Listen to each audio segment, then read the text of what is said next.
جب ہمارے درمیان یہ بات طے پا گئی کہ ہم 2 سے 3 دن ایک لڑکی ہم میں سے کتاب رکھا کرے گی، تو اسی طریقے سے ہمارے گروپ کی جو 5 لڑکیاں تھیں ان کے درمیان یہ بات طے پا گئی۔ نازنین کے پاس تو کیونکہ یہ کتاب آئی تھی تو اس لیے سب سے پہلے اس کتاب کو پڑھنے کا حق بھی نازنین کو تھا، اور اس کتاب کو پڑھنا بھی نازنین نے ہی شروع کیا۔ لہٰذا اب ہم نازنین کے 3 دن گزرنے کا انتظار کر رہے تھے۔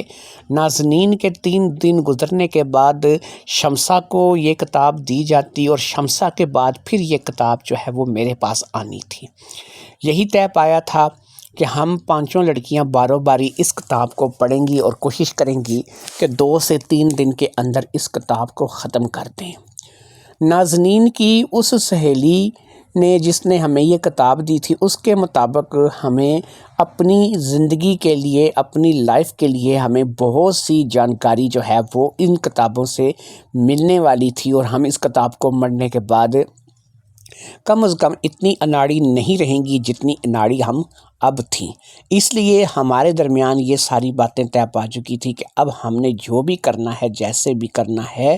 اس کتاب کو پڑھنے کے بعد اپنی زندگی کو آگے لے کر کے بڑھنا ہے۔ اب شمسہ نے بھی اس کتاب کو پڑھ لیا اور نازنین نے بھی اس کتاب کو پڑھ لیا، اور نہ صرف کہ پڑھ لیا بلکہ کافی ساری باتیں انہوں نے ہمیں بتائیں، لیکن کتاب پڑھنا جو ہے بہرحال باتوں سے بھی زیادہ ضروری تھا۔ اب یہ کتاب جو ہے یہ میرے ہاتھ لگی، اور پھر میں نے اس کتاب کو اپنے پاس رکھ لیا، اور پھر جب بھی رات ہوتی ہم اپنے تمام کاموں سے فارغ ہو کر کے اپنے کمرے میں پہنچتی تو میں اس کتاب کو اٹھا کر کے اس کو پڑھنا شروع کر دیتی۔ میرا کمرہ میرے گھر میں بالکل علیحدہ تھا، اور میں اپنے پاپا کی اکلوتی بیٹی تھی، اور میں گھر میں کوئی اور بھائی بہن بھی نہیں تھا۔ اس لیے مجھے اس کتاب کو اپنے کمرے میں رکھنے اور پڑھنے میں کسی قسم کی کسی دقت کا سامنا نہیں کرنا تھا۔ لہٰذا میں اپنے کمرے میں جب بھی جاتی کمرے کی کنڈی کو اچھی طرح سے بند کرتی، اور پھر آرام سکون سے اپنے بستر میں لیٹ کر کے اس کتاب کو پڑھنا شروع کر دیتی۔ واقعی کتاب انتہائی دلچسپ تھی، اور انسانی زندگی کے متعلق بہت سی باتیں اس میں پتہ چلتی تھیں۔ نئی لڑکی جو کہ جوان ہو رہی ہے، اس کی میڈیکل پرابلمز کیا ہوتی ہیں، اس کی جسمانی صحت کیا ہوتی ہے، اس کے لیے کیا صحیح ہے کیا غلط ہے، یہ تمام باتیں مجھے اس کتاب سے سمجھنے اور سیکھنے کو مل رہی تھیں۔ یہ بیسکلی ایک ایسی کتاب تھی جو کہ ہر گھر میں ہر لڑکی کے پاس ہونی چاہیے، کہ جسے اس بات کی سمجھ نہیں ہے کہ وہ اب بڑی ہو رہی ہے اور اس نے کیا کرنا ہے۔ اس کتاب سے واقعی مجھے بہت مدد ملی، اور میں واقعی اپنے اس کتاب کو لے کر کے اچھے طریقے سے بہت سی باتوں کو سمجھ پائی۔ میرے بہت سے سوالوں کے جواب جو تھے وہ مجھے اس کتاب سے مل گئے تھے۔ یہ اس کتاب کے پڑھنے کے تقریباً 3 سے 4 دن بعد کی بات ہے۔ کتاب میں اب اپنی ایک اور سہیلی کو جس کا نام ناظمہ تھا ٹرانسفر کر چکی تھی، اور اب ناظمہ جو ہے وہ اس کتاب کو پڑھ رہی تھی۔ یہ کتاب کو پڑھنے کے 3-4 دن بعد کی بات ہے۔ آدھی رات کا وقت تھا کہ مجھے پیشاب کی حاجت محسوس ہوئی۔ میرے کمرے میں واش روم تھا، مجھے باہر جانا نہیں پڑتا تھا، لیکن مسئلہ یہ تھا کہ میرے کمرے میں جو واش روم تھا وہ کچھ مسئلے کا رہا تھا، یعنی کہ ہم لوگ جو وہاں پر گندگی کرتے تھے اس کو بہاتے تھے تو وہ صحیح طریقے سے بہہ نہیں رہی تھی۔ کچھ پیپ میں مسئلہ تھا جو کہ میں نے صبح اپنی امی کو بھی بتایا تھا، اور اس نے مجھے کہا تھا کہ 1 آدھ دن میں کسی کو بلا کر کے ٹھیک کرا دیں گی، اور تم اتنی دیر تک باہر والا واش روم جو ہے وہ استعمال کر لینا۔ باہر والا واش روم میرے کمرے سے نکل کر تھوڑا سا چلنا پڑتا تھا، اور پھر سیدھے ہاتھ پر راہداری میں وہ واش روم تھا۔ اس کے لیے مجھے اپنے امی ابو کے کمرے کے پاس سے گزر کر جانا پڑتا تھا۔ امی ابو کا کمرہ بھی اٹیچ تھا، یعنی کہ وہاں پر بھی باتھ روم موجود تھا، اور ان کا باتھ روم بہرحال ٹھیک کام کر رہا تھا، اس لیے انہیں باہر آنے کی ضرورت نہیں تھی۔ ہاں، مجھے اگر پیشاب کرنا تھا، آدھی رات کو اٹھنا تھا، تو مجھے پیشاب وغیرہ کرنے کے لیے واش روم میں، راہداری والے واش روم میں جانا پڑتا تھا۔ تو اس روز جب کہ میں رات کو لیٹی ہوئی تھی کہ مجھے بہت زیادہ زور کے پیشاب کی حاجت محسوس ہوئی، اور میں اٹھ گئی، اور پھر میں نے گھڑی پر ٹائم دیکھا تو رات کے 2:30 بج رہے تھے۔ رات میں عموماً مجھے پیشاب آتا نہیں تھا، لیکن ہوا یہ تھا کہ رات میں سونے سے پہلے میں نے پانی کچھ ضرورت سے زیادہ ہی چڑھا لیا تھا، جس کی وجہ سے مجھے اب آدھی رات کو پیشاب کی غرض سے اٹھنا پڑا تھا۔ لہٰذا میں پیشاب کی غرض سے اٹھ کر کے اب اس طرف بڑھنے لگی، اپنے دروازے کو کھول کر کے جس طرف وہ راہداری میں واش روم بنا ہوا تھا۔ میں واش روم گئی اور پھر میں نے جی بھر کر کے پیشاب کیا، اپنے آپ کو بالکل ہلکا پھلکا محسوس کیا، اور جب میں بالکل ہلکی پھلکی ہو گئی تو میں نے واپسی کا سفر لیا۔ واپسی میں جب میں اپنے کمرے کی طرف آ رہی تھی تو میں نے دیکھا کہ میرے پاپا کے کمرے کی لائٹ جو ہے وہ جل رہی ہے اور روشن دان سے روشنی تھوڑی تھوڑی باہر آ رہی ہے۔ کمرے کا دروازہ مکمل طور پر بند تھا اور مجھے ایسا لگ رہا تھا کہ جیسے میرے ممی پاپا جاگ رہے ہیں۔ اس وقت رات کے 2:30 بجے ان کا جاگنا جو ہے وہ میری سمجھ سے تھوڑا باہر تھا، لہٰذا میں نے ان کے کمرے کا دروازہ کھٹکھٹا کر کے ان سے پوچھنا مناسب سمجھا کہ ان کی طبیعت ٹھیک ہے یا وہ کیوں اس وقت رات کو اس وقت جاگ رہے ہیں۔ اس کام کی غرض سے میں اس دروازے کے پاس پہنچی اور ابھی میں ہاتھ ہٹا کر کے دروازے پر دستک دینا ہی چاہتی تھی کہ مجھے اندر سے آواز آئی، گھوڑی بنو گھوڑی۔ میں اس بات کو لے کر کے پریشان ہو گئی کہ اندر کون سی ایسی چیز ہے کہ جو گھوڑی بن سکتی ہے۔ مجھے اتنا پتا تھا کہ گھوڑی جو ہے وہ گھوڑے کی مادہ ہوتی ہے، یعنی گھوڑا ایک جانور ہے جو کہ بہت ہی پیارا سا جانور ہوتا ہے، اور اس کی جو مادہ ہوتی ہے اس کو گھوڑی کہا جاتا ہے، لیکن یہاں پر کون سی گھوڑی مراد تھی اس بات کا مجھے سمجھ میں نہیں آ رہا تھا۔ دروازہ جو تھا وہ لکڑ کی مضبوط لکڑ کا بنا ہوا تھا،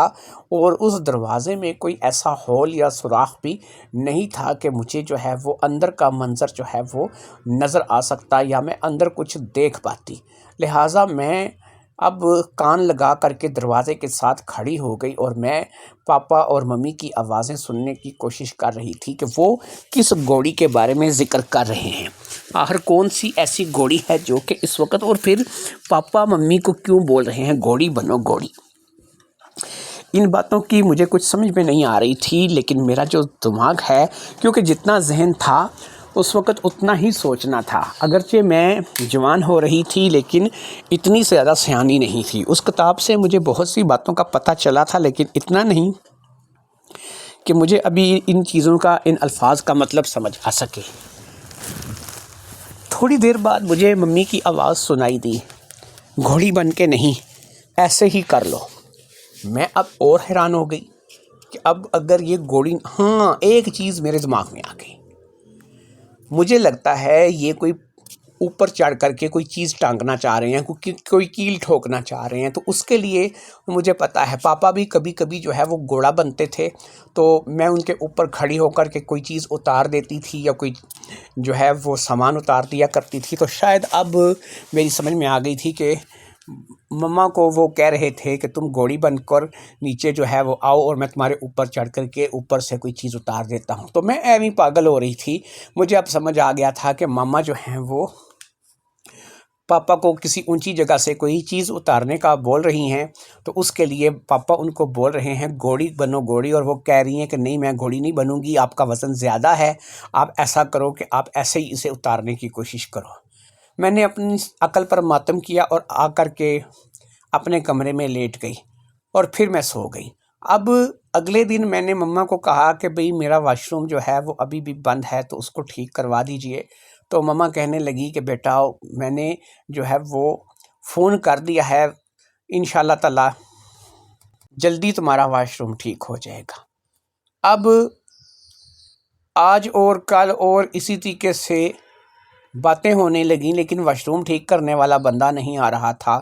اب ہر دوسرے تیسرے دن پیشاب کی حاجت محسوس ہوتی اور میں اٹھ کر راہداری والے واش روم کی طرف چل پڑتی، اور راستے میں آتے ہوئے مجھے اسی قسم کی آوازیں جو ہیں وہ روزانہ سنائی دیتی۔ میں اب ان آوازوں کو لے کر کے سخت پریشان تھی۔ میں اپنے کمرے میں آ کر کے سوچتی کہ یار یہ کیا ہے، یہ ڈیلی اب تو ایسی کوئی چیز نہیں ہو سکتی نا کہ پاپا نے کوئی اوپر سے چیز اتارنی ہے اور ماما کو بولے کہ گھوڑی بنو گھوڑی، اور جو ہے میں کوئی چیز جو ہے وہ اوپر سے اتار سکوں۔ تو اب اس بات کو لے کر کے سچ پوچھیں تو میرے دماغ میں بہت سی جو ہے نا وہ باتیں آنے لگیں۔ اب تو یہ سسٹم روزانہ ہی چل نکلا. مجھے اب کبھی پیشاب آیا بھی نہیں ہوتا تھا تو تب بھی میں آدھی رات کو اٹھ کر کے پاپا کے کمرے کے پاس چلی جاتی تھی. دروازہ بند ہوتا تھا تو میں کمرے کے ساتھ کان لگا کر کے باتیں سننے لگتی تھی. مجھے ان باتوں میں بڑا مزہ آتا تھا، لیکن مجھے سمجھ نہیں آ رہی تھی کہ اصل میں کہانی ہے کیا اور یہ باتیں ہو کیا رہی ہیں. ان باتوں کو لے کر کے واقعی میں بہت زیادہ الجھ گئی تھی، لیکن میں نے پھر دل میں تہیہ کر لیا تھا کہ میں پتہ کر کے رہوں گی کہ یہ گھوڑی والا قصہ کیا ہے. بہرحال اس گھوڑی والے قصے کو جاننے کے لیے میں نے ایک مکمل طور پر جو ہے وہ ذہن بنا لیا تھا، اور وہ طریقہ کار یہ تھا کہ دن کو جب گھر میں سارے لوگ کام کر رہے تھے، اپنے اپنے کاموں میں مصروف تھے، یعنی ماما کچن میں تھیں اور پاپا جو ہے وہ کام سے گئے ہوئے تھے، میں گھر میں اکیلی تھی. تو میں نے ایک کام کیا. اب میں نے ایک جگاڑ کر لیا تھا. ایک ٹیبل جو کہ میری ہائٹ، اگر میں اس ٹیبل پر کھڑی ہو جاؤں تو روشن دان تک میں آسانی سے پہنچ سکوں. اس ٹیبل کو میں نے جو ہے اس کی جگہ جو ہے وہ تبدیل کر دی تھی. وہ پہلے کسی اور جگہ کمرے میں پڑا تھا، لیکن اب میں نے اسے ایسے طور پر اس دروازے کے قریب رکھ دیا تھا کہ جس دروازے کے پاس کھڑی ہو کر کے میں باتیں سنا کرتی تھی.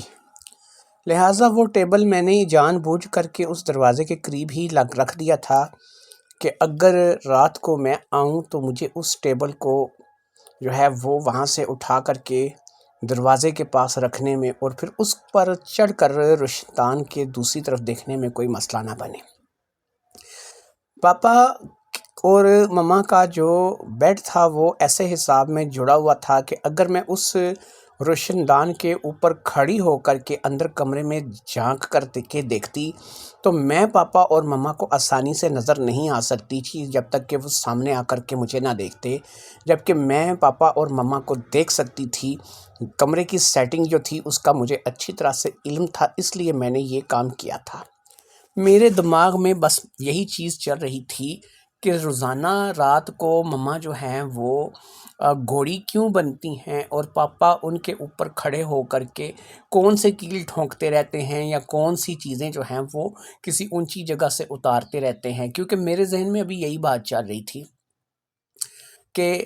ایسا جو ہے وہ ہوتا ہے، اور یہ تقریباً روزانہ ہی ہوتا ہے. کوئی دن ایسا نہیں ہے کہ نہ ہوا ہو. میں جتنی بار بھی رات کو پیشاب کرنے کی غرض سے اٹھی میں نے یہ باتیں سنی اور محسوس کی تھیں، اس لیے میں نے اپنے دماغ میں یہ بات بٹھا لی تھی کہ میں اس بات کی پوری تحقیق کروں گی اور یہ جان کر رہوں گی کہ یہ اصل میں قصہ کیا ہے. لہٰذا میں نے اس بات کو اب اپنے من کے اندر ٹھان لیا تھا کہ میں اس کا پتہ کر کے رہوں گی. یہ ساری سیٹنگ کرنے کے بعد میں مطمئن ہو گئی تھی اور پھر اپنے کاموں میں لگ گئی تھی. اور ماما کو میں نے نہیں سمجھا کہ ایسا تھوڑا سا بھی محسوس ہوا کہ میں نے وہ ٹیبل جو ہے وہاں پہ اس جگہ پہ کیوں بدل دیا یا اس کی جگہ وہاں پہ کیوں بنا دی. ماما نے اس بات کا کوئی نوٹس نہیں لیا اور اسی طریقے سے دن گزر گیا. رات آ گئی اور پھر رات بھی آدھی سے زیادہ ڈھل گئی. وہی ٹائم ہوتا تھا ان کا 1:30 سے 2 بجے 2:30 بجے کا. تو میں اب تقریباً 2 بجے تک جو ہے وہ جاگتی رہی، حتیٰ کہ مجھے اسکول بھی جانا ہوتا تھا. لیکن آج کی رات میں خود جاگ رہی تھی، میں ذرا بھی نہیں سوئی تھی، کیونکہ آج کی رات میں اس راز کا پتہ کرنے جا رہی تھی کہ یہ آخر چکر کیا ہے. لہٰذا اب میں جو ہے وہ رات کے تقریباً 2 بجے کے بعد کا کچھ ٹائم ہوگا، 5-10 منٹ اوپر رہے ہوں گے کہ میں اٹھی اور پھر میں نے اپنے کمرے کا دروازہ آہستہ سے کھولا. اور کمرے کا دروازہ کھول کر کے میں پہلے واش روم کی طرف گئی، کیونکہ مجھے واقعی میں پیشاب آ رہا تھا. تو واش روم سے باہر آنے کے بعد اب میں نے اس ٹیبل پر نظر گھمائی کہ جو میں نے لا کر کے قریب رکھا تھا. اس ٹیبل کا وزن اتنا تھا کہ میں اسے اٹھا سکتی تھی، لیکن وہ لکڑ کا مضبوط بنا ہوا ٹیبل تھا، میرا وزن بھی وہ آسانی سے برداشت کر لیتا. میں نے بنا کسی آواز کے اس ٹیبل کو اٹھا کر کے اس دروازے کے بالکل پاس رکھا اور پھر اس ٹیبل کے اوپر میں کھڑی ہو گئی. اس ٹیبل کے اوپر کھڑی ہونے کے بعد میرا سر بالکل روشن دان کے برابر آ گیا. روشن دان تھوڑا سا اٹھا ہوا تھا، جس سے ہلکی ہلکی روشنی اب بھی کمرے سے باہر آ رہی تھی. اور پھر پاپا کی آواز میرے کانوں سے ٹکرائی. وہ ماما کو بول رہے تھے گھوڑی بنو گھوڑی. مجھے اب سمجھ آ گیا تھا کہ وہ دوبارہ سے شاید مما کو نیچے گھوڑی بنا کر کے ان کے اوپر کھڑی ہو کر کے کوئی کیل ٹھونکنا چاہ رہے ہیں یا کوئی چیز اتارنا چاہ رہے ہیں، تو لہٰذا آج مجھے اس بات کا پتہ چل جائے گا کہ ڈیلی رات کو اسی وقت ایسا کام کیوں کرتے ہیں، اور روزانہ اسی وقت ان کو جو ہے وہ کوئی اونچی جگہ سے چیزیں جو ہے وہ کیوں اتارنی ہوتی ہیں۔ حتیٰ کہ میں کمرے میں اچھی طرح سے جانتی تھی کہ کمرے میں کوئی ایسا سامان تھا نہیں کہ جس کو روزانہ ہی بندہ اتارے یا چڑھائے، تو یہ مجھے ان بات کی سمجھ جو ہے وہ نہیں آ رہی تھی۔ اب جب کہ میں بالکل روشن دان کے سامنے آ گئی تھی، لیکن روشن دان کیونکہ ایسے انداز میں تھا کہ مجھے اندر کا منظر آسانی سے دکھائی نہیں دے رکھا تھا، اس لیے میں نے بڑے ہی آہستہ بغیر کوئی آواز کیے اپنے ہاتھوں کی مدد سے اس روشن دان کو تھوڑا تھوڑا اوپر کھسکانا شروع کر دیا تاکہ میں اندر کا منظر جو ہے اس کو بڑی آسانی کے ساتھ دیکھ سکوں، اور پھر آخر کار میرے لیے اتنی جگہ بن گئی کہ میں اب اندر کمرے میں دیکھ سکتی تھی، اور پھر میں اپنے اندر کمرے کے منظر کو جو ہے وہ اچھی طرح سے سوچ سمجھ سکتی تھی۔ اب میں نے جو ہے اس روشن دان کا جو ہے وہ سرا اٹھا کر کے اس کو تھوڑا سا اتنا بنا لیا تھا کہ میری آنکھیں اندر کا منظر آسانی سے دیکھ سکیں، لہٰذا جیسے ہی میں نے مناسب سمجھا کہ اب یہاں سے مجھے پورے کمرے کا منظر نظر آئے گا، میں نے روشن دان کو بالکل آہستگی کے ساتھ چھوڑ دیا۔ یقین کریں کہ میں اس وقت اپنے آپ کو جیمز بانڈ 007 سمجھ رہی تھی، اور ایک مکمل جاسوسی تھی جو میں کر رہی تھی، لیکن مجھے کچھ دنوں سے ان آوازوں نے پریشان کر رکھا تھا جو کہ میں آتے جاتے یہاں سے سنتی تھی، اور وہ بھی آدھی رات کے وقت، اور اس کا جواب مجھے حاصل کرنا تھا۔ لہٰذا میں نے اس کا جواب حاصل کرنے کے لیے اب اس روشن دان کو اتنا اٹھا دیا تھا کہ میں اندر کمرے میں آسانی کے ساتھ دیکھ سکتی تھی۔ اس وقت بھی پاپا اور مما کے درمیان مکالمہ جاری تھا، اور پاپا جو ہے وہ مما کو گھوڑی بننے کے لیے کہہ رہے تھے، لیکن مما کی آواز آ رہی تھی گھوڑی نہیں، ایسے ہی جو کچھ کرنا ہے کر لو۔ اب جب میں نے ان کو دیکھا تو ان کی پیٹھ میری طرف تھی، کیونکہ میں نے آپ کو بتایا نا کہ یہ سیٹنگ ہی ایسی تھی کہ وہ مجھے نہیں دیکھ سکتے تھے، میں انہیں دیکھ سکتی تھی، تو ان کی پیٹھ میری طرف تھی اور ان کے منہ دوسری طرف تھے، میں ان کو دیکھ پا رہی تھی لیکن وہ مجھے دیکھ نہیں پا رہے تھے۔ اب جب پاپا نے تھوڑا سا مزید فورس کیا تو انہوں نے کہا کہ ٹھیک ہے، اچھا میں بنتی ہوں گھوڑی۔ مجھے اندر کی آوازیں بھی صاف صاف سنائی دے رہی تھیں، اور پھر میں نے دیکھا کہ وہ گھوڑی بن گئی، اور پھر اس کے بعد جو کچھ ہوا اس نے تو میرے ہوش اڑا کر رکھ دیے اور مجھے اندر تک ہلا کر رکھ دیا۔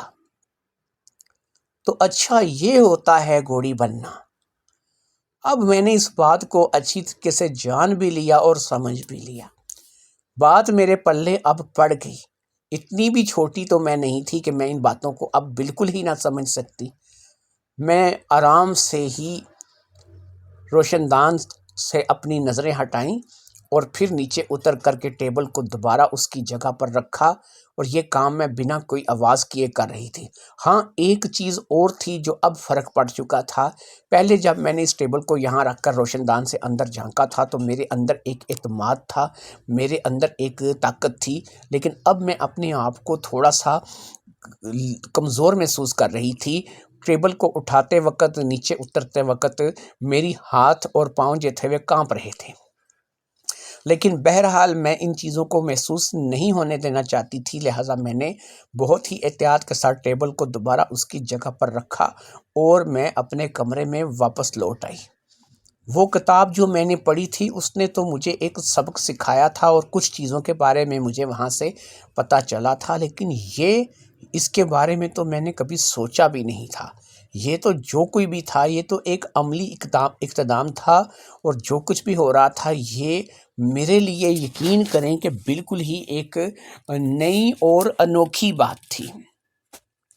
ایسا کبھی میں نے کہیں پہلے نہیں دیکھا تھا اور نہ ہی سنا تھا،